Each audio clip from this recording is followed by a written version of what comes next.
Today we're going to be talking about a really great shoulder exercise that really helps to work abduction, rotation, adduction, flexion, extension, and Ren here is going to help demonstrate it. So this is something I like to do in my class because it's very easily to progress and regress. So what that means is make it harder or easier based on the level of athlete I'm dealing with. So what this is going to look like for Ren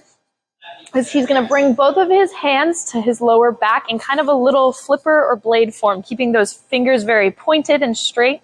And what he's going to do is he's going to take those hands from his back and drive them down, almost like he's pointing to the ground.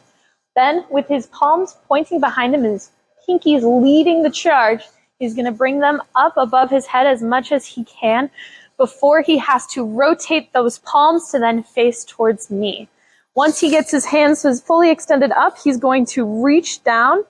and try and touch the nape of his neck or the top of his shoulder blades, really kind of forcing that full flexion of his shoulders. And then to continue and complete the rotation, he's going to bring it up and lift those hands straight forward, palms this time facing in my directions, pinky still leading the edge that he is moving with,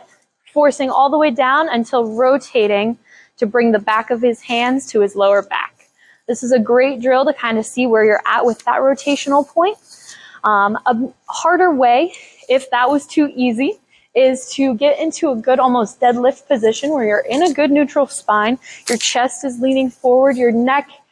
chest, spine, everything is in line with a little bit of a hinge at the hips. Then going through the same rotation, starting with the back of your hands at your spine, bringing those blades out, really forcing the rotation as far as you can before flipping your palms to face forward, and then bringing your hands to your shoulder blades as much as possible, holding it there for a sec,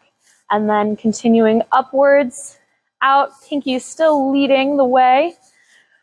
rotating and bringing the back of your hands to your lower back. What's great about this drill is it's very easy to make it easier if you need it, or harder just by applying or changing the amount of tension you use as you complete the different parts of this rotation and this swimmer hover. Something important to take stock whenever you're doing swimmers is that in certain parts, you might notice that your shoulders feel a little hunched forward, or you feel like this is a little harder, this rotation is more difficult, you can't push your arms as high. That's okay. If you do naturally have a proclivity to hunch forward more, it's going to be harder to drive your pinkies up first before you're forced to rotate. So, something to be aware of, and it's something that I also can pay attention to in class to be able to help kind of bring those shoulder blades back a little bit more, bring that chest up more proud, make those small adjustments in order to make this part a little easier and be able to force that rotation a little higher than you would normally be able to.